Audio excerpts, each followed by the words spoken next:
Bismillahirrahmanirrahim. Assalamualaikum warahmatullahi wabarakatuh. Innal hamdalillah nahmaduhu wa nasta'inuhu wa nastaghfiruhu wa natubu ilayh wa na'udzu billahi min shururi anfusina wa min sayyiati a'malina. May yahdihillahu fala mudilla lahu wa may yudlil fala hadiya lahu. Asyhadu an la ilaha illallah wahdahu la syarika lahu wa asyhadu anna Muhammadan abduhu wa rasuluh. Allahumma salli wa sallim ala nabiyyina Muhammadin wa ala alihi wa ashabihi wa man istanna bi sunnatihi ila yaumiddin, amma ba'd. Ayyuhal ikhwah wal akhwat, assalamualaikum warahmatullahi wabarakatuh. Thumma alamu anna asdaqal hadithi kitabullah wa khairul hadi hadi Muhammadin sallallahu alaihi wasallam. Syarrul umuri muhdatsatuha fa inna kulla muhdatsatin bid'ah wa kulla bid'atin dhalalah wa kulla dhalalatin finnar. Ayyuhal ikhwah wal akhwat, alhamdulillah thumma alhamdulillah. Segala puji bagi Allah Subhanahu wa taala yang telah memberi kepada kita kesempatan untuk kembali bertemu di malam hari yang berbahagia ini. Kita berharap mudah-mudahan pertemuan kita adalah pertemuan yang dirahmati oleh Allah Subhanahu wa taala. Salawat beserta salam kepada Nabi kita Muhammad sallallahu alaihi wasallam, Nabi akhir zaman. Kita senantiasa berharap dan meminta kepada Allah mudah-mudahan kita termasuk orang-orang yang senantiasa mengikuti Rasulullah sallallahu alaihi wasallam. Dan ayo ikhwah, karena sesungguhnya mengikuti Nabi sallallahu alaihi wasallam merupakan salah satu sebab kenapa Nabi sallallahu alaihi wasallam diutus. Jadi Nabi sallallahu alaihi wasallam diutus ini tidak lain dan tidak bukan adalah untuk kita jadikan sebagai contoh dalam hidup kita. Ya, untuk kita jadikan sebagai contoh dalam hidup kita. Karena itu segala macam ibadah yang tidak pernah diajarkan oleh Rasulullah sallallahu alaihi wasallam atau segala macam bentuk kegiatan yang kita katakan dia adalah bagian daripada ibadah, tetapi tidak ada dalilnya baik dalam Al-Quran dan Sunnah Nabi Sallallahu Alaihi Wasallam, itu oleh Nabi Sallallahu Alaihi Wasallam kita dilarang. Kita perlu untuk berhati-hati karena jangan sampai ia bagian daripada bid'ah dan kita tidak tahu apakah itu bid'ah atau bukan. Baik, pada malam hari ini kembali kita akan melanjutkan pembahasan kita dalam hadis yang ke-26. Kita sudah mulakan kemarin baca tetapi belum selesai, ya, belum selesai. Jadi di hadis yang ke-26 ini, hadis termasuk diantaranya adalah mendamaikan orang yang bertikai merupakan sedekah kepada keduanya. Ya, jadi ayo dakwah. Ketika kita mendapati saudara kita bertikai ini artinya berselisih paham, berselisih pendapat, maka kita sebagai orang ketiga itu mempunyai kewajiban untuk mendamaikan mereka, mengislah mereka, ya, mendamaikan mereka, mengislah mereka agar kedua orang yang sedang berselisih ini terhindar daripada sesuatu yang lebih buruk, ya, terhindar sesuatu yang lebih buruk. Makanya di dalam hadis itu dikatakan apa? Ya, dan di dalam hadis itu dikatakan apa? Bahwasanya ta'dilu baina tsnaini shadaqah. Mendamaikan ataupun berbuat adil di antara dua orang ini adalah merupakan sedekah. Artinya kita mencoba untuk memperbaiki keadaan orang-orang yang sedang bertikai, mendamaikan orang-orang yang sedang bertikai dengan penuh keikhlasan dan penuh keadilan. Karena di dalam Al-Quran sebenarnya surah Al-Hujurat Allah Subhanahu wa taala juga sudah menjelaskan kepada kita. Ya, di dalam Al-Quran dikatakan wa in ta'ifatani minal mu'minina qatalu فأسلموا بينهما فإن بغت إحداهما على الأخرى فقاتلوا التي تبغي حتى تفيء إلى أمر الله فإن فعلت فأسلموا بينهما بالعدل وأقسطوا إن الله يحب المقسطين. Di dalam Al-Quran Allah juga sudah menjelaskan kepada kita, kalau seandainya ada dua golongan dari orang-orang yang beriman yang bertikai, berperang, maka hendaklah kamu menjadi juru damai di antara mereka berdua. Ya, hendaklah kalian menjadi juru damai di antara kalian berdua. Jangan malah menambah permasalahan itu menjadi rumit. Ya, karena kadang-kadang ada orang yang tahu ada saudaranya yang sedang tidak senang dengan orang lain misalnya. Saudaranya juga. Ketika dua orang yang beriman ini misalnya tidak saling menyapa, dua orang yang beriman ini tidak saling baik, ataupun di antara mereka ada pertikaian, ada perselisihan. Dalam keadaan seperti ini, jangan jadi orang ketiga yang memperburuk keadaan mereka berdua. Tetapi yang terbaik adalah, jadilah Anda sebagai juru damai yang mendamaikan mereka berdua. Dan itu yang disampaikan oleh Al-Quran. Itu yang disampaikan oleh Al-Quran. Kemudian di dalam Al-Quran itu dikatakan, fa'in bagat ihdahuma 'ala al-ukhra faqatilul lati tabghi hatta tafi'a ila amrillah. Kalau seandainya yang satunya sudah mau berdamai, yang satunya tidak mau berdamai, apa yang dilakukan? Ini, tekan yang tidak mau berdamai ini. Tekan yang tidak mau berdamai ini, sampai dia betul-betul mau berdamai. Kalau seandainya sudah berdamai, damaikan mereka dengan penuh keadilan. Makanya di sini dikatakan, wa ta'dilu baina itsnaini shadaqah. Engkau berbuat adil di antara dua orang, maka itu adalah bagian daripada sedekah. Ya, itu yang disampaikan di situ. Agar terhindar dari apa? Terhindar dari perbuatan yang lebih buruk daripada itu semuanya. Kita perlu menjadi seseorang yang ahli islah, mendamaikan. Kemudian yang ketiga, ada motivasi, ada perintah untuk membantu seseorang yang berkenaan dengan masalah kendaraan. Ya, berkenaan dengan masalah kendaraan. Di sini Nabi Shallallahu Alaihi Wasallam menjelaskan kepada kita, kalau seandainya ada seseorang yang mau naik kendaraan, kemudian dia mempunyai barang, yang mana barangnya itu mungkin dia tidak sanggup untuk angkat, mungkin dia punya penyakit, mungkin dia tidak mempunyai kekuatan untuk mengangkut barang dia, maka kita mempunyai yang namanya kita mempunyai kewajiban untuk membantu dia, bantu dia, dan ini insya Allah akan berpahala. Ini akan ada sedekah, walaupun mungkin kita anggap bahwa itu adalah sesuatu yang ringan. Karena membantu orang menaikkan misalnya barangnya, mungkin itu adalah sesuatu yang biasa itu. Tetapi kalau Allah Subhanahu wa taala berkehendak, tidak ada yang mustahil bahwa apa yang kita anggap kecil itu, itulah yang akan membawa kita ke dalam surganya Allah Subhanahu wa taala. Terkadang ada orang yang menganggap sesuatu itu kecil, tetapi siapa yang bisa meyakinkan? Siapa yang bisa membantah? Kalau seandainya sesuatu yang kecil itu, malah itulah yang bisa membawa kita ke dalam surganya Allah Subhanahu wa taala. Kadang-kadang seperti itu. Ya. Makanya Nabi Shallallahu Alaihi Wasallam itu menyatakan, la tahtakir syai'an saghiran muhtaqar walau an talqa akhaka biwajhin talqin. Jangan pernah sama sekali menghina sesuatu yang kamu anggap itu sesuatu yang kecil. Walaupun hanya senyuman kepada saudaramu, kecil itu. Mungkin kita anggapnya biasa, itu yang namanya senyuman. Tetapi terkadang senyuman-senyuman seperti itu yang mendatangkan pahala bagi kita. Ya, yang mendatangkan pahala bagi kita. Karena jangan sampai kita bertemu dengan saudara kita dalam keadaan abusal wajh. Abusal wajh itu dengan wajah yang masam misalnya seperti itu. Kalau dengan wajah yang masam itu bisa saja mendatangkan yang namanya prasangka-prasangka yang berbagai macam datang. Makanya Nabi Shallallahu Alaihi Wasallam menyatakan, kalau seandainya itu adalah sesuatu yang mungkin kita anggap sesuatu yang biasa, tetapi mungkin saja sesuatu yang biasa itu akan menjadi luar biasa di sisi Allah Subhanahu wa taala. Ya. Bukan itu saja.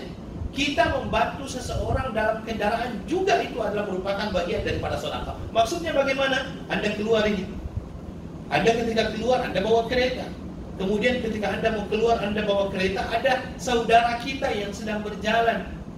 Bukalah pintu, bukalah kaca, bukalah jendela, tanya dia, dah kemana? Mungkin itu adalah hal yang dianggap biasa. Tetapi ketika kita bertanya, kemudian dia bertahu, nak pergi ke MRT, nak tumpang tak? Oh boleh, itu kata-kata boleh dan Anda berikan tumpangan, itu adalah bagian daripada sedekah. Kecil, tetapi mempunyai kesan yang sangat besar. Kecil, tapi mempunyai kesan yang sangat besar. Ya.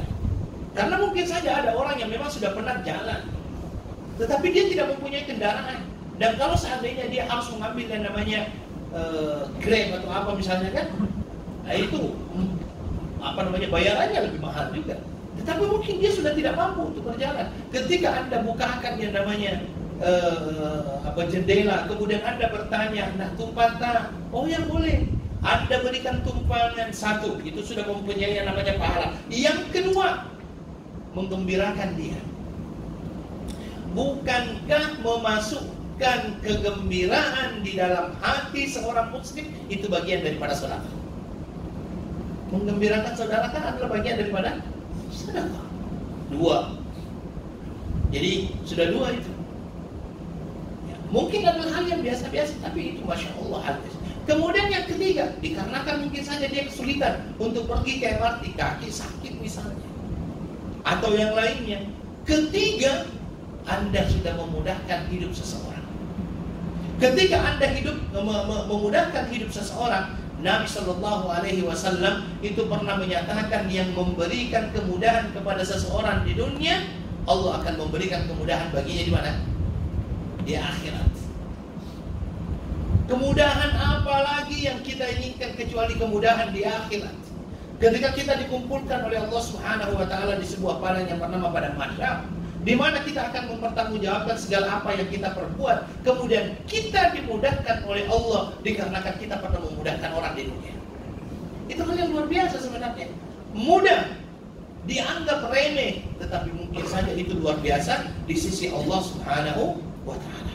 Kemudian dilanjutkan di sini ya udah ya. Dilanjutkan di dalam hadis ini, wal kalimatut thayyibah shadaqah, ya. Wal kalimatut thayyibah shadaqah. Kata-kata yang baik itu adalah bagian daripada sedekah. Dengan mengucapkan kata-kata yang baik terutama kepada orang lain, seseorang berarti telah memberikan sedekah. Meskipun bukan berupa materi, bukan berupa uang, cukup dengan kata-kata yang baik itu sudah dianggap memberikan yang namanya sedekah. Makanya ucapan-ucapan ini perlu untuk kita senantiasa biasakan menjadi ucapan-ucapan yang baik. Karena itu saya senantiasa berkata bahwasanya sebelum kita mengucapkan sesuatu, pastikan apa yang kita ucapkan itu adalah sesuatu yang baik. Dan kalau seandainya yang kita ucapkan itu adalah sesuatu yang baik, pastikan sesuatu yang baik yang kita ucapkan ini memberi kesan atau tidak. Memberi kesan atau tidak. Begitu juga dengan para asatidzah, ustaz-ustaz, tolong dijaga perkataannya. Orang-orang yang dianggap orang-orang yang pandai, tolong jaga kata-katanya. Karena perkataan-perkataan daripada asatidzah, orang-orang yang dianggap pandai ini, itu adalah merupakan sesuatu yang diperhatikan oleh orang-orang yang ada di sekitarnya. Karena itu di dalam Al-Quran Allah Subhanahu wa ta'ala juga mengatakan, ya ayyuhalladzina amanu la tubtilu shadaqatikum bil manni wal adha. Ada kata-kata wal adha. Di dalam ayat Al-Quran dikatakan qaulun ma'rufun wa maghfiratun khairun min shadaqatin yatbauha adha. Ini berkenaan dengan orang-orang yang memberi sedekah. Kata Allah Subhanahu wa ta'ala, kalau seandainya kalian memberikan yang namanya sedekah, jangan batalkan pahala sedekahmu itu kalau seandainya sedekah yang engkau berikan itu kamu ikutkan dengan manni wal adha. Al-adha itu apa? Kata-kata yang buruk yang diberikan kepada orang yang kita berikan harta. Ada orang yang minta-minta, datang kepada kita minta sebungkus nasi. Kemudian setelah itu kita berikan. Oke, nih, apalah masih muda sudah minta-minta. Gitu dia sana. Kata-kata seperti itu mungkin saja melukai hati dia. Kalau Anda nak beri, tapi jangan ikuti dengan kata-kata yang buruk. Kenapa tidak boleh mengikutinya dengan kata-kata yang buruk? Allah menyatakan bisa saja pahala sedekah Anda batal karena kata-kata yang buruk tadi. Di dalam Al-Quran dikatakan begitulah, tutimu shadaqatukum bil manni wal adha. Sudahlah.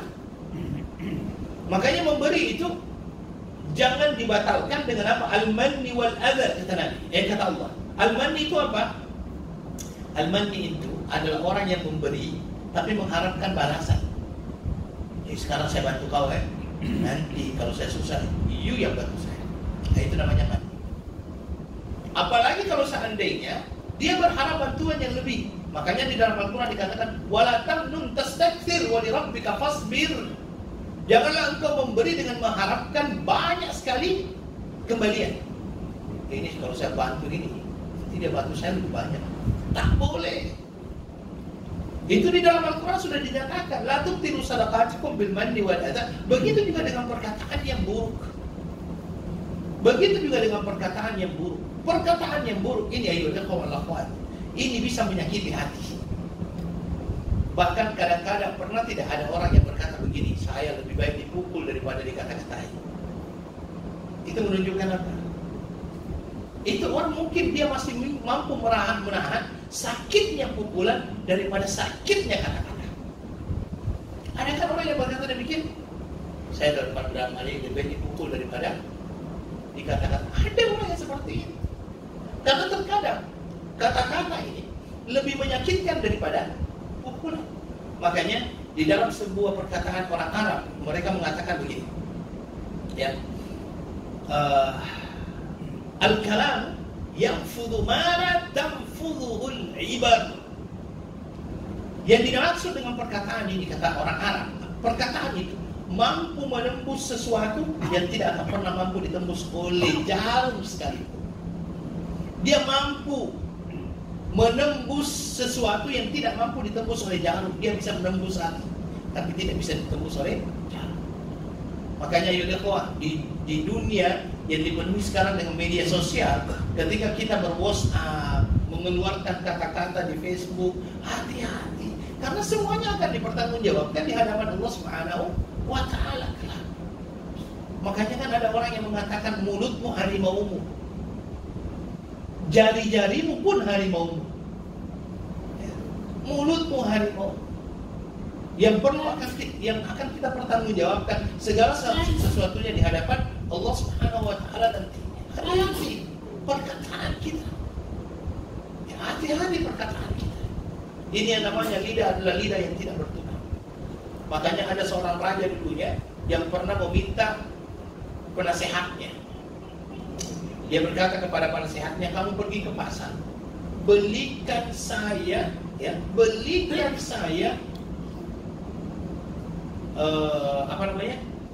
saya daging yang terbaik. Daging yang terbaik. Maka orang ini pergi ke pasar. Yang dia beli adalah apa? Hati dan lidah. Hati dan lidah. Dia datang. Kenapa engkau mengatakan itu adalah daging yang terbaik? Kata dia, karena menurut saya wahai baginda, ya, kalau hati baik, lisan baik, maka yang lainnya ikut baik. Oke. Besoknya dipanggil lagi dia. Hari ini kamu pergi ke pasar, belikan saya daging yang paling buruk. Daging yang paling buruk. Jadi waktu itu raja itu sudah menyangka, oh ini mungkin dia akan beli apa? Kaki kah, atau mungkin ususnya kah, atau dalaman daripada. Ternyata dia datang dengan apa? Hati juga dengan lidah. Semalam engkau datang, daging yang terbaik adalah hati dengan lidah. Sekarang yang terburuk pun hati dengan lidah. Kata dia, ya, ini daging ini bagian dalam diri dan tubuh seseorang. Kalau dia buruk, yang lainnya buruk. Kalau dia buruk, yang lainnya buruk. Dan ingat, hati-hati. Terkadang ada orang yang terpaksa ya menghindarkan diri dari orang lain karena kata-katanya. Dia ketemu sama orang, janganlah, tak naklah ketemu sama dia. Kenapa tak nak sama dia? Oh, dia punya lisan berbisik, kata orang. Dia punya lisan ini, masya Allah. Nah, ini yang dikatakan, dan ini yang disampaikan oleh orang. Jangan sampai orang berkata begitu. Jangan sampai ada orang yang menghendarkan dirinya daripada kita hanya dikarenakan lidah dan lisan kita. Ya, lidah dan lisan kita. Maka yudhwa wal akhwat, kata-kata yang baik ini adalah kata-kata yang kita ungkapkan secara uslub, caranya benar. Tajuk yang kita sampaikan benar. Cara kita menyampaikan benar. Ya. Ini perlu untuk kita sampaikan dengan seperti itu. Jadi menjadi seseorang itu perlu untuk mengetahui bahwa likulli maqamin maqal wa likulli maqalin maqal. Setiap perkataan itu ada tempatnya dan setiap tempat itu ada perkataannya. Nabi sallallahu alaihi wasallam ya, tidak membolehkan kita untuk berbicara masalah bisnis di mana? di dalam masjid. Di dalam masjid, karena setiap tempat itu ada ininya, ada perkataannya, dan setiap perkataan ada tempatnya. Ini mohon maaf, ini menjadi teguran bagi saya pribadi dan kita semuanya, khususnya pada hari Jumat. Mohon maaf, khususnya pada hari Jumat. Di hari Jumat, Masya Allah, saya lihat orang khutbah di bawah juga sibuk main handphone. Di zaman Nabi Sallallahu Alaihi Wasallam mempermainkan saja, apalagi namanya ini batu kerikil, itu oleh Nabi Sallallahu Alaihi Wasallam dikatakan faqad lagha wa man lagha fala jum'ata lah. Dia sudah dianggap sebagai orang yang lalai, dan orang yang lalai tidak akan pernah dapatkan Jumat. Bagaimana dengan orang yang main game? Dan itu saya lihat bukan hanya anak-anak yang main, orang tua yang sudah rambut seperti rambut saya yang sudah banyak putihnya pun masih main game waktu orang khutbah Jumat. Nah, ini perlu untuk kita senantiasa jadikan sebagai pengawasan bagi diri kita. Balas email jangan waktu orang khutbah. Sepenting-pentingnya pekerjaan, janganlah balas email ketika orang sedang khutbah. Dan itu banyak yang terjadi itu. Banyak yang terjadi seperti itu. Kalau kita memang mengatakan bahwa diri kita adalah bagian ataupun orang yang sedang melaksanakan sunnah Nabi Sallallahu Alaihi Wasallam, kita adalah orang yang menganggap diri kita sebagai orang yang melaksanakan sunnah Rasulullah Sallallahu Alaihi Wasallam. Mari kita laksanakan sampai di hal-hal seperti itu. Kata-kata yang baik, ya, perlu untuk kita senantiasa biasakan. Ya, perlu untuk kita senantiasa biasakan. Menjadi seorang ahli sunnah bukan hanya dilihat bagaimana akidah kita, tidak, tapi dia adalah paket komplit. Bukan hanya akidah, tetapi juga ibadah. Bukan hanya akidah dengan ibadah, begitu juga dengan akhlak. Penting sama. Kata-kata kita mari kita jaga. Saya pernah sampaikan itu. Ya, saya pernah ceritakan, dan ini cerita saya dapat juga dari seorang syekh yang ada di Madinah. Ini berkenaan dengan kata-kata. Jadi ada orang Mesir itu hampir sama dengan kita ya. Di masyarakat kita, kalau seandainya sudah sholat, apa yang mereka lakukan? Langsung salam-salaman kan? Oleh kita yang menganggap diri kita sebagai ahlus sunnah, kita anggap itu bagian daripada bukan sunnah. Bukan sunnah sama aja sebagai bid'ah gitu kan. Jadi ada di Masjidil Haram An-Nabawi, di Masjid Nabawi, ada seorang pemuda Arab, di sampingnya itu orang Mesir. Orang Mesir hampir sama dengan kita, banyak yang awam juga. Orang Mesir ini selepas sholat, orang Mesir ini selepas sholat, dia langsung salam. Kebetulan di sampingnya itu adalah orang Arab yang Masya Allah, dia adalah orang yang menganggap dirinya sebagai orang yang mengikuti sunnah Nabi Sallallahu Alaihi Wasallam. Kemudian ketika dia salam selepas Assalamualaikum itu, tiba-tiba orang yang muda ini yang dari Arab itu langsung memukul tangan orang tua itu. Kemudian dia mengatakan, hadi bid'ah. Apa ini? Bid'ah ini katanya kan. Salaman selepas sholat, bid'ah ini. Apa yang dikatakan oleh orang Arab dari Mesir tersebut? Dia mengatakan, apakah akhlak yang buruk juga bagian daripada sunnah? Apakah akhlak yang buruk itu? Akhlak yang buruk karena dia memukul tangan orang itu. Apakah akhlak yang buruk itu bagian daripada sunnah? Hati-hati dengan kata-kata kita. Al-kalimah at-tayyibah. Ya, di situ dikatakan wal kalimatu tayyibah shadaqah. Ya, al-kalimatu tayyibah shadaqah. Kemudian ayyuhal ikhwah wal akhwat, selain daripada al-kalimatu tayyibah shadaqah, di situ dikatakan selanjutnya wa bi kulli khutwatin tamshiha ila salati shadaqah. Artinya setiap langkah yang engkau langkahkan menuju ke masjid itu adalah bagian daripada sedekah. Berjalan menuju masjid, ini adalah merupakan dorongan dan motivasi bagi kita untuk melakukan salat dengan berjamaah. Sampai langkah-langkah kita itu ya dikategorikan dalam bentuk sedekah dalam melaksanakan yang namanya salat. Itu belum lagi apa yang disampaikan oleh Nabi Sallallahu Alaihi Wasallam, bahwa setiap langkah kita menuju ke masjid, apa yang terjadi? Satunya diangkat derajatnya, satunya dihilangkan dosanya. Jalan menuju ke masjid, satunya diangkat derajatnya, satunya dijatuhkan dosanya. Dan dia ketika masuk ke dalam masjid didoakan oleh para malaikat, dan dia masih dianggap sebagai orang yang melaksanakan masjid, melaksanakan salat sampai dia keluar dari masjid. Masya Allah. Berarti kalau seandainya berjalan menuju masjid saja itu merupakan sedekah yang sangat besar, dengan pahala yang sangat besar, pengampunan dosa yang sangat besar, bagaimana dengan melaksanakannya secara berjamaah? Ini perlu untuk menjadi pemikiran bagi kita semuanya. Karena itu ayolah kawan-kawan, ada dulu satu kabilah di zaman Nabi Sallallahu Alaihi Wasallam yang dinamakan dengan kabilah Bani Salamah. Kabilah Bani Salamah ini ayolah itu tinggalnya jauh. Itulah tempatnya masjid Qiblatain sekarang. Kalau dulu itu jauh karena memang tidak ada kereta, tidak ada motor, jauh. Orang kalau mau ke Masjid Nabawi, yang mereka lakukan adalah berjalan, dan yang kedua paling tidak menunggangi onta atau kudanya. Sehingga suatu hari orang-orang yang berada di Bani Salamah ini mempunyai keinginan untuk pindah ke samping Masjid Nabawi. Untuk apa? Agar mereka bisa melaksanakan sholat bersama Rasulullah Sallallahu Alaihi Wasallam setiap saatnya.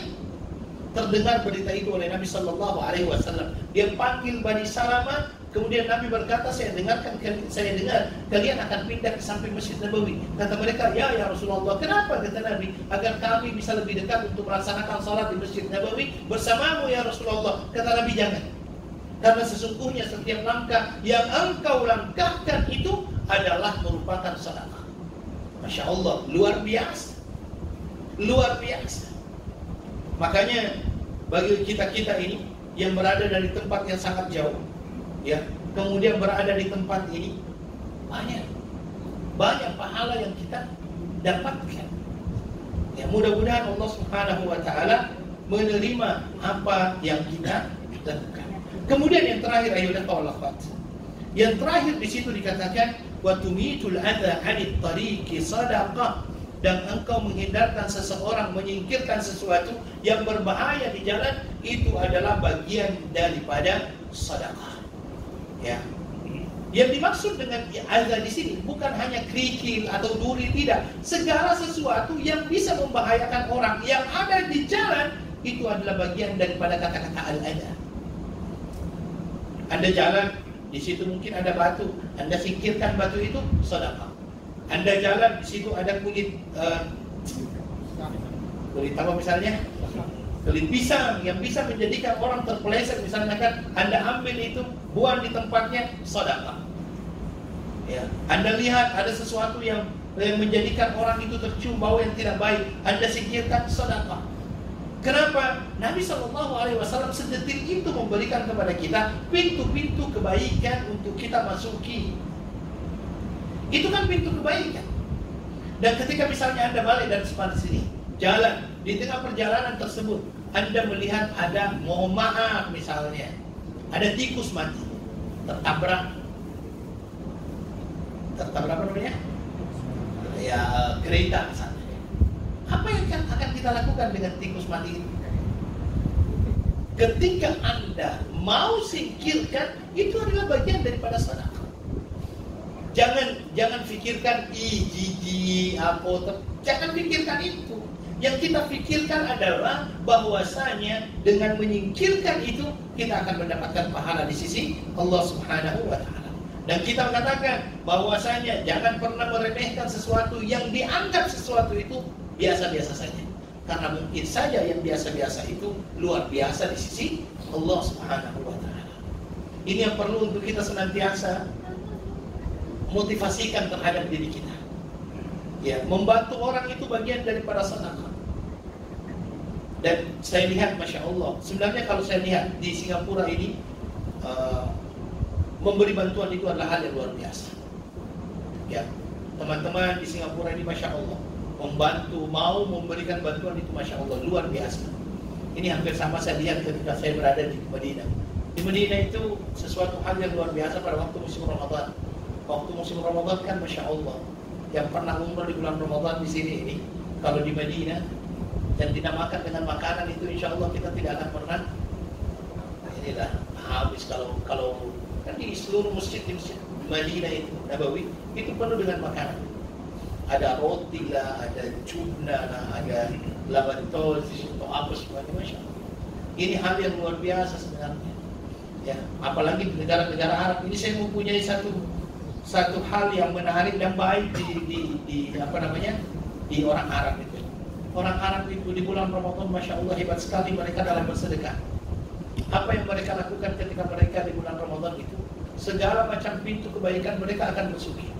Ya, sampai ada orang itu yang bungkus beberapa biji kurma, di dalamnya diberikan air, ya, diberikan susu, kemudian biasanya dikatakan dimasukkan yang namanya buah, biasanya dikatakan fisabilillah kan.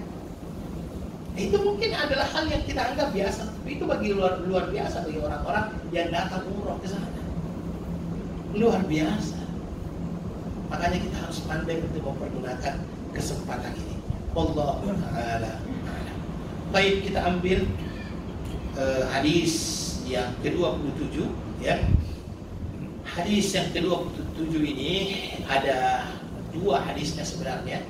Yang pertama adalah An Nawas bin Sim'an atau Sam'an radhiyallahu anhuma 'an Nabi sallallahu alaihi wasallam qala al-birru husnul khuluq wal ithmu ma haka fi nafsika wa karihta an yattali 'alaihi an-nas rawahu Muslim. Wa an Wabis bin Ma'bad qala ataitu Rasulullah sallallahu alaihi wasallam faqala ji'ta tas'al 'anil birr wal ithm qultu na'am qala istafti qalbak البر ما اطمأنت إليه النفس واطمأن إليه القلب والإثم ما حاك في النفس وتردد في الصدر وإن أفتاك الناس وأفتوا. قال الشيخ رحمه الله حديث حسن رويناه في مسند الإمام أحمد والدارمي بإسناد صحيح. Dari An-Nawas bin Sam'an Al-Ansari radhiyallahu anhuma, dari Nabi sallallahu alaihi wasallam, beliau berkata, kebaikan itu adalah akhlak yang mulia dan dosa itu adalah sesuatu yang terdetik di dalam hatimu atau membuat sesak dadamu dan engkau tidak suka diketahui oleh orang lain. Kemudian ini rawahu Muslim. Kemudian dari Wabis bin Ma'bad radhiyallahu anhu, dia mengatakan, saya datang kepada Rasulullah sallallahu alaihi wasallam bertanya kepadanya berkenaan dengan kebaikan dan keburukan. Nabi berkata, "Jika tas'alu 'anil birri wal itsmi," engkau datang untuk bertanya berkenaan dengan kebaikan dan dosa. Saya berkata, "Ya." Aku menjawab, "Ya." Beliau bersabda, "Tanyakan kepada dirimu sendiri." Ya, tanyakan kepada dirimu sendiri. Kebaikan adalah yang membuat jiwa tenang dan apa yang membuat hati tentram, dan dosa adalah apa yang menyesatkan jiwa dan membuat ragu dada, meskipun manusia berfatwa kepadamu. Syekh yaitu Imam An-Nawawi dalam hadis ini berkata, hadis di atas adalah hadis hasan. Kami meriwayatkannya dari Musnad Imam Ahmad bin Hanbal dan juga Musnad Ad-Darimi dengan sanad yang hasan. Baik, dua hadis ini, yang pertama adalah hadis yang diriwayatkan oleh An-Nawas bin Sam'an. Namanya adalah Nawas bin Sam'an bin Khalid bin Amr bin Qarad bin Abdullah bin Abi Bakar bin Kitab bin Rabi'ah bin Amr bin Safar al-Amiri al-Kitabi, termasuk penduduk Syam. Kemudian yang kedua adalah riwayat yang disampaikan oleh sahabat yang bernama Wabisa bin Harith bin Bashir, Wabisa bin Ma'bad bin Utbah bin Harith bin Malik bin Harith bin Bashir bin Ka'ab bin Sa'ad bin Harith bin Tha'labah al-Asadi, berkunya Abu Salim. Beliau merupakan penduduk Kufah yang berpindah ke Raqqah dan meninggal di Raqqah. Baik, bayulah wal akhwat. Hadis ini adalah hadis yang menafsirkan tentang makna kebajikan, ya, dan makna daripada dosa. Kata-kata albir itu disampaikan oleh Allah Subhanahu wa taala di dalam beberapa ayat Al-Qur'an, ya. Termasuk di antaranya ayat yang mengatakan wa ta'awanu 'alal birri wat taqwa, dan saling tolong-menolonglah kalian dalam kebaikan dan juga di dalam ketakwaan. kata-kata albir ini menunjukkan banyaknya kebaikan, ya, menunjukkan banyaknya kebaikan. Dan Nabi SAW menafsirkan makna kebajikan di sini dengan akhlak yang baik, yang mencakup semua yang keadaannya menjadikannya suatu akhlak itu disifati terpuji. Ya, ini yang masuk dalam kategori kebaikan menurut Nabi SAW. Sebelum saya sampaikan melanjutkan, saya perlu untuk memberikan sedikit tambahan. Nabi SAW mengatakan di sini albirru husnul khuluq. Yang dinamakan dengan albir, kebaikan itu adalah akhlak yang baik. Berarti ada akhlak yang buruk. Ada akhlak yang baik, ada akhlak yang buruk. Kata-kata akhlak ini mempunyai padanan hampir dikatakan persamaan. Termasuk diantaranya yang sama dengan akhlak ini adalah adab.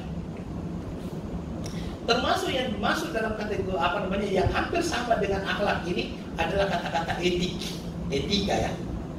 Termasuk dalam hal ini adalah moral. Ya, apa perbedaannya? Sekarang muncul perkataan apa perbedaannya?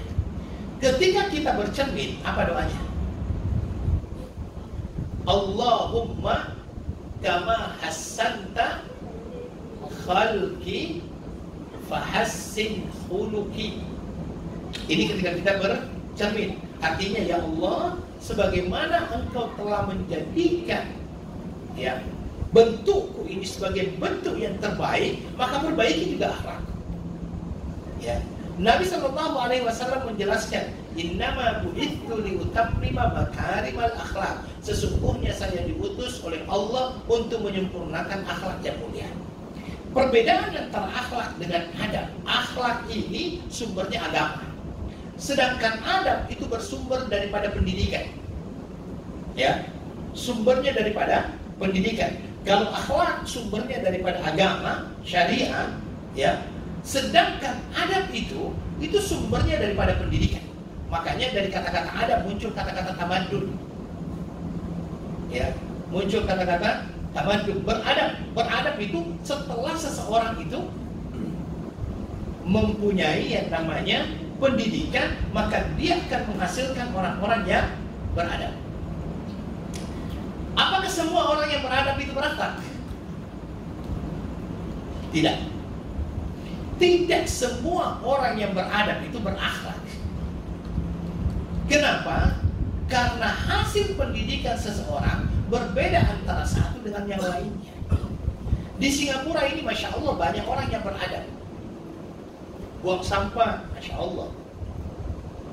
Merokok, tidak akan merokok kecuali di tempat-tempat yang telah disiapkan. Dan Masya Allah, teratur sekali untuk itu. Tetapi tidak semua orang yang beradab itu berakhlak. Karena berakhlak itu dihasilkan oleh pada agama.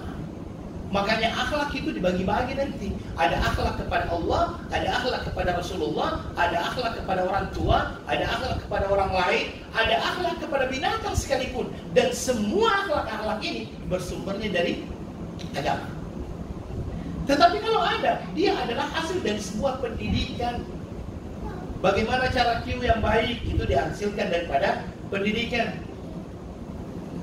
Bagaimana cara buang sampah yang baik dihasilkan daripada pendidikan. Tetapi walau bagaimanapun, ya, bisa juga kita akan katakan bahwa adab yang baik juga bisa berasal daripada akhlak yang baik. Tetapi tidak semua orang yang beradab itu berakhlak. Tapi semua orang yang berakhlak insya Allah beradab. Karena dia tahu. Makanya Nabi SAW mengatakan di sini bahwa yang dimaksud dengan kebaikan itu adalah husnul khuluq. Ya, di sini husnul khuluq, ada husnul khuluq akhlak kepada Allah Subhanahu wa taala, ada akhlak kepada hamba Allah Subhanahu wa taala. Ya. Contoh akhlak kepada Allah adalah menerima segala ketentuan daripada Allah Subhanahu wa taala dengan penuh keridhaan dan penuh penerimaan. Menerima segala hukum hakam yang berasal daripada Allah Subhanahu wa taala. Dan ketika kita menerima hukum hakam dari Allah itu, tidak boleh ada sedikit pun perasaan perasaan apa ya? Perasaan berat untuk menerima apapun yang berkenaan dengan hukum hakam tersebut. Kalau seandainya Allah Subhanahu wa taala menyuruh kita untuk melaksanakan salat, terima perintah salat dengan baik. Ketika Allah menyuruh kita untuk berzakat, berikan zakat. Ketika Allah menyuruh kita untuk berpuasa, berikan puasa, laksanakan puasa. Itu semuanya harus kita laksanakan dengan apa?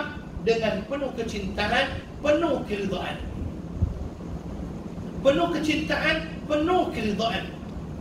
Ya, penuh perasaan yang senang dalam menerima perintah-perintah Allah Subhanahu wa taala tersebut.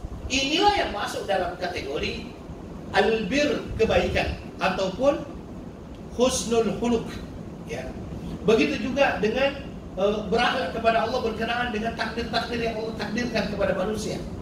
Karena manusia itu tidak selamanya gembira. Terkadang manusia itu diberikan oleh Allah Subhanahu wa taala ujian yang bisa saja ujian itu berkenaan dengan dirinya, bisa saja ujian itu berkenaan dengan hartanya, bisa saja ujian itu berkenaan dengan keluarganya, ataupun berkenaan dengan masyarakatnya. Ya. Dan yang menakdirkan itu semuanya adalah siapa? Allah Subhanahu wa taala. Disinilah kita perlu ada akhlak yang baik kepada Allah Subhanahu wa taala. Sehingga kita senantiasa optimis dan kita senantiasa ikhlas menerima segala apa yang Allah Subhanahu wa taala tetapkan kepada kita. Inilah yang dimaksud dengan kebaikan. Dan inilah yang dimaksud dengan kebaikan yang mutlak. Ya. Ada juga kebaikan yang khusus, seperti misalnya birrul walidain. Ada kan bir juga di sini kan? Birrul walidain. Berbuat baik kepada kedua orang tua. Berbuat baik kepada kedua orang tua, baik dengan perkataan maupun perbuatan maupun dengan harta. Ya, perkataan dengan perkataan yang baik. Makanya di dalam Islam berbuat baik kepada kedua orang tua itu dikatakan wala taqul lahuma uff. Jangan sekali-kali berkata kepada kedua orang tuamu. Ya, di dalam Al-Quran dikatakan waqfid lahuma janaha dzulli minar rahmah. Hendaklah engkau senantiasa merendahkan dirimu di hadapan orang tuamu. Itu kata Al-Quran berkenaan dengan berbuat baik kepada kedua orang tua kita. Ya, birrul walidain. Kemudian ditanya kepada Nabi Sallallahu Alaihi Wasallam berkenaan dengan itsm. Apa itu dosa ya Rasulullah? Nabi Sallallahu Alaihi Wasallam, sebelumnya saya katakan bahwasanya yang dimaksud dengan dosa ini adalah lawan kata daripada albir. Makanya albir wal itsm. Lawan kata daripada albir itu adalah al-itsm. Ya. Lawan kata daripada albir adalah al-itsm. Kebaikan yang lawan katanya adalah dosa. Makanya di dalam Al-Quran dikatakan wa ta'awanu 'alal birri wat taqwa wa la ta'awanu 'alal itsmi wal 'udwan. Ya, al-birri wat taqwa, al-itsmi wal 'udwan. Jadi al-bir lawan katanya adalah al-itsm. Apa yang maksud dengan itsm di sini? Nabi Shallallahu Alaihi Wasallam menyatakan itsm itu, dosa itu mudah sekali untuk melihatnya, mengetahuinya. Ketika engkau mau melakukan sesuatu, ya, sesuatu itu menjadikan hatimu itu gelisah. Orang kalau tidak terbiasa mencuri, datang hari Jumat, sendal dia hilang, selipar dia hilang. Yang tersisa di situ adalah selipar yang hampir sama dengan punya dia.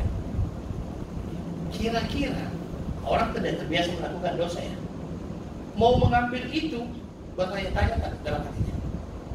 Besar pertanyaan. Hatinya itu seolah-olah betul ke, boleh ke. Nah, kalau sudah seperti itu biasanya apa yang akan kamu lakukan itu bagian daripada dosa. Ya. Makanya sangat mudah. Tetapi apakah semua orang akan mempunyai getaran yang sama? Ternyata tidak. Karena hati manusia menurut Ibnul Qayyim itu menjadi tiga. Perhatikan. Ya, Ibnul Qayyim membagi hati itu menjadi tiga. Pertama, ada yang dimaksud dengan al-qalbus salim. Al-qalbus salim itu adalah apa? Hati yang suci, yang bersih. Hati yang bersih inilah yang kalau dia berhadapan dengan kemungkaran, getarannya Masya Allah kuat. Lihat cewek getar, bukan getar karena jatuh cinta, ya getar karena takut kepada Allah. Ya.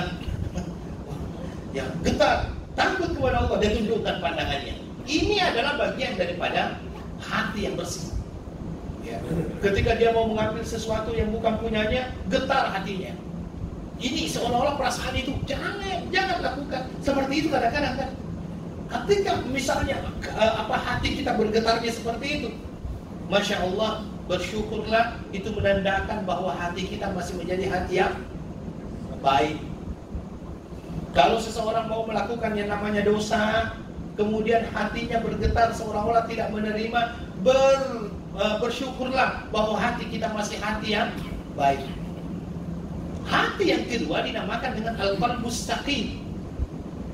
Al-qalbus saqim itu adalah al-qalbul marid. Apa al-qalbul marid? Hati yang sakit.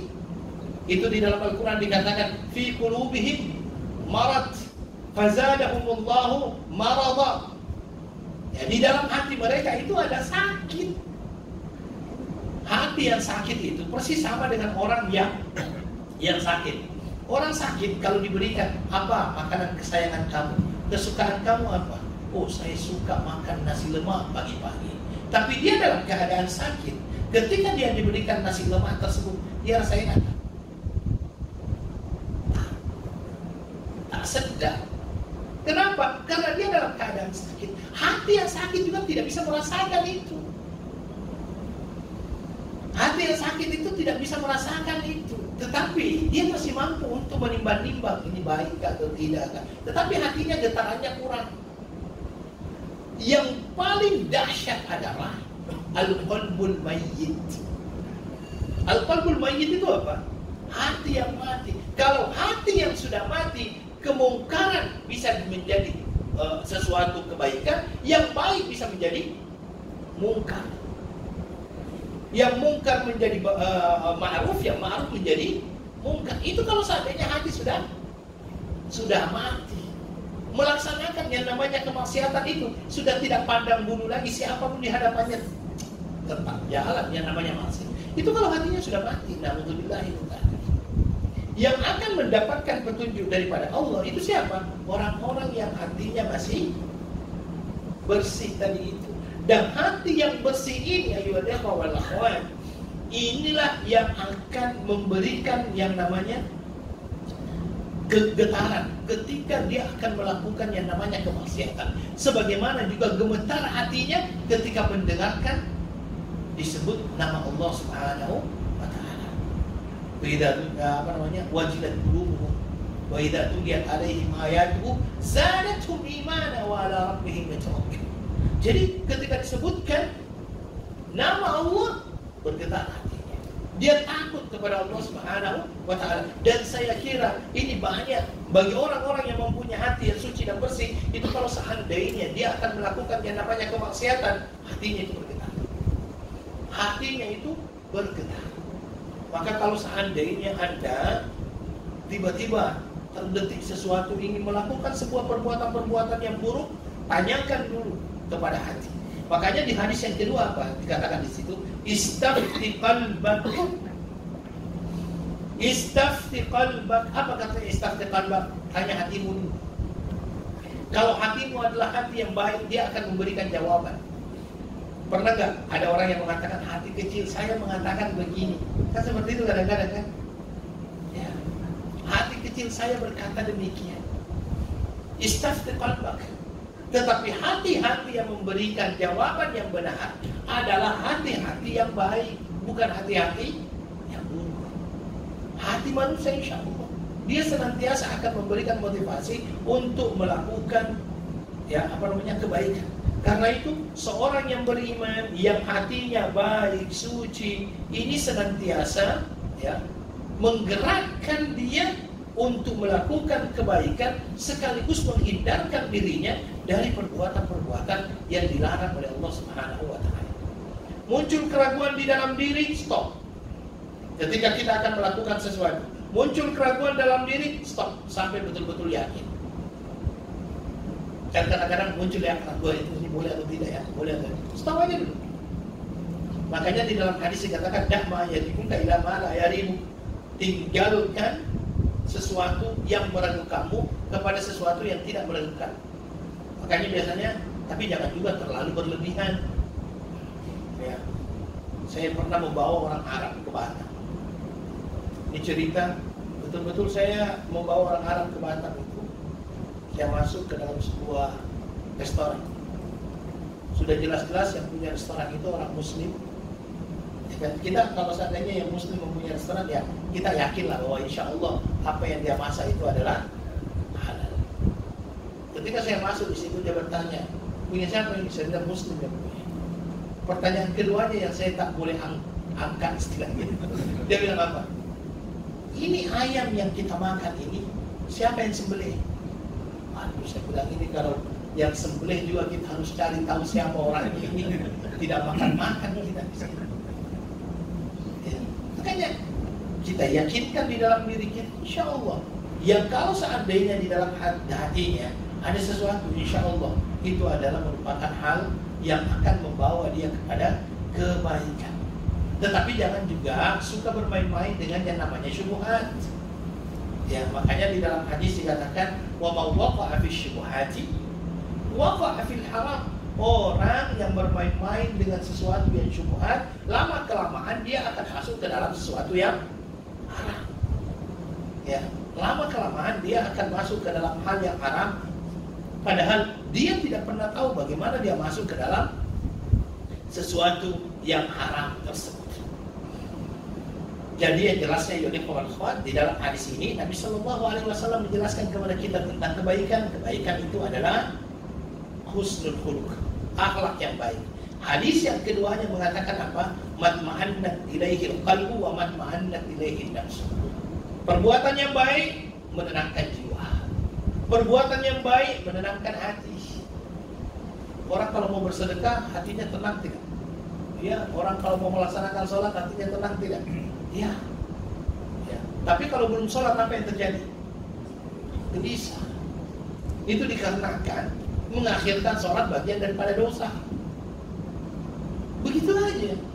Cara menilai seseorang, kayu ukurnya seperti itu aja. Ya. Wanita ketika dia nak buka jilbab misalnya, itu kan gelisah hatinya itu. Nanti ada orang yang lihat. Itu menunjukkan bahwa sesungguhnya iman yang ada di dalam dirinya itulah yang menjadikan dia senantiasa berpikir kebaikan. Seperti itu.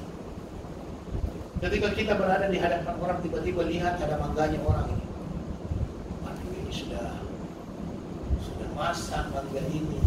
Kalau saya tak petik mungkin akan jadi makanan burung. Mau ambil lah. Nah ambil, hati gelisah, jangan. Besar kemungkinan itu dosa, dan memang dosa karena sama dengan curi. Ya. Tetapi kalau seandainya hati saya tenang kok, ambil saja, itu tanya hati dulu itu. Hatinya hati apa dulu itu? Apakah hatinya hati yang bersih suci atau hatinya adalah hati yang kotor? Makanya Masya Allah, Nabi Shallallahu Alaihi Wasallam itu sudah memberikan kepada kita pengukuran. Istafti qalbak, tanya hatimu. Kata Nabi Shallallahu Alaihi Wasallam, istafti qalbak. Ya, tanya hatimu. Dan kalau seandainya hatimu gelisah ketika melakukan sebuah perbuatan, kamu sudah bertanya, ini ngambil mangga ini macam mana menurut kamu? Semua orang berkata ambil saja lah. Ini kan daripada dia kadang-kadang kan ada orang yang daripada ya. Ada orang yang misalnya daripada dimakan burung, lebih baik kita yang ambil. Tapi hati tetap tidak tenang. Kalau seluruh manusia mengatakan ambil saja, tetapi hati tetap tidak tenang, jangan ambil. Karena Nabi mengatakan istaghfirullah. Kalau seluruh manusia sudah memberikan kamu wejangan, nasihat, ambil, tapi hati mengatakan jangan ambil. Ya, jangan. Itu kalau orang itu mempunyai hati yang baik. Istafti qalbak. Ya. Jadi sampaikan kalau seandainya dia berkenaan dengan hukum-hukum syar'i, istafti qalbak. Wallahu taala a'lam. Selanjutnya ya kawan-kawan. Ya, hadis yang insyaallah kita akan lanjutkan, tapi saya akan baca dulu. Wa Abi Najih Al-Irbad bin Sariyah radhiyallahu anhu qala wa'adana Rasulullah sallallahu alaihi wasallam موعظة وجلت منها القلوب وذرفت منها العيون فقلنا يا رسول الله كأنها موعظة مودع فأوصنا قال أوصيكم بتقوى الله عز وجل والسمع والطاعة وإن تأمر عليكم عبد فإنه من يعش منكم فسيرى اختلافا كثيرا فعليكم بسنتي وسنة الخلفاء الراشدين المهديين وعضوا عليها بالنواجذ وإياكم ومحدثات الأمور فإن كل محدثة بدعة وكل بدعة ضلالة. Ya. Dari Abu Najih Al-Irbad bin Sariyah. Al-Irbad bin Sariyah ini As-Sulami, termasuk tokoh sahabat yang tinggal di Suffah. Suffah itu bagian samping daripada Masjid Nabawi. Di situ dulu orang-orang, orang-orang miskinnya para sahabat tinggal, termasuk diantaranya adalah Abu Hurairah. Dia termasuk Ahlus Suffah, ya, Ahlus Suffah. Ada sebagian orang yang mengatakan kata-kata sufi itu berasal dari kata-kata as-suffah, tapi penisbatan kepada as-suffah dengan sufi itu tidak benar. Oke, tidak benar. Dari Al-Irbad bin Sariyah, dia adalah penghuni Suffah. Dia meninggal, dia setelah itu berpindah ke Suriah di Homs dan meninggal di sana dengan pada tahun 75 Hijriah. Baik, dari Al-Irbad bin Sariyah radhiyallahu anhu, dia berkata bahwasanya Rasulullah sallallahu alaihi wasallam suatu hari memberi kepada kita nasihat yang menjadikan hati ini bergetar dan mata ini menangis, ya. Kemudian akhirnya, ya, para sahabat ini berkata kepada Rasulullah, ya Rasulullah, nasihatmu ini seolah-olah sebagai nasihat perpisahan, ya, seolah-olah sebagai nasihat perpisahan. Artinya perpisahan di sini seolah-olah Nabi Shallallahu Alaihi Wasallam sudah dekat ajalnya. Ya. Kemudian Nabi Shallallahu Alaihi Wasallam diminta oleh sahabat, fausina ya Rasulullah, berikan kami wasiat. Beliau akhirnya memberikan wasiat. Kata beliau, usikum, saya berikan kepada kalian wasiat bitaqwallah, untuk bertakwa kepada Allah, wassam'i wat ta'ah, mendengar dan mentaati, walaupun yang menjadi pemimpin kalian adalah seorang hamba sahaya. Fa'innahu, karena sesungguhnya, ya, barang siapa yang hidup sepeninggalku, maka dia akan mendapati berbagai macam pertelingkahan, perselisihan. Maka dalam keadaan perselisihan tersebut, fa'alaikum bisunnati, hendaklah kalian berpegang teguh dengan sunnahku, wa sunnatil khulafa'ir rasyidin al-mahdiyyin, dan juga sunnah para khulafa'ur rasyidin. Kalau kita mengatakan khulafa'ur rasyidin, berarti dia adalah Abu Bakar, Umar, Utsman, Ali. Ya, dari mana penamaan itu muncul dan dari mana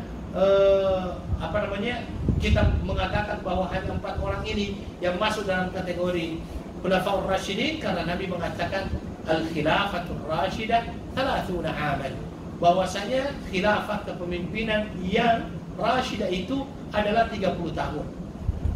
30 tahun, kalau kita lihat Abu Bakar, Umar, Utsman, Ali, itu semuanya 29 tahun 6 bulan. Silahkan dihitung. Silahkan dihitung. Ya, 29 6 bulan. Ya. Sehingga ada yang memasukkan Al-Hasan bin Ali sebagai bagian daripada khulafa'ur rasyidin, karena dia memimpin selama 6 bulan, kemudian menyerahkan kepemimpinannya kepada Muawiyah. Dan di sini dikatakan fa'alaikum bisunnati, hendaklah kalian berpegang teguh dengan sunnahku dan sunnah khulafa'ur rasyidin, abdu 'alaiha bin nawajiz, gigit dengan gigi geraham. Wa iyyakum wa muhdatsatil umur, hendaklah kalian, ya, waspada terhadap perkara-perkara yang baru, karena setiap perkara yang baru itu adalah sesat, ya, adalah bid'ah, dan setiap bid'ah itu adalah sesat. Wallahu ta'ala. Baik, akhwah, saya kira itu yang bisa saya sampaikan pada malam hari ini. Mudah-mudahan bisa bermanfaat bagi kita semuanya. Saya akhiri dengan doa kafaratul majlis. Subhanakallahumma wa bihamdika, asyhadu an la ilaha illa anta, astaghfiruka wa atubu ilaik. Wa akhiru da'wana alhamdulillahi rabbil alamin. Assalamualaikum warahmatullahi wabarakatuh.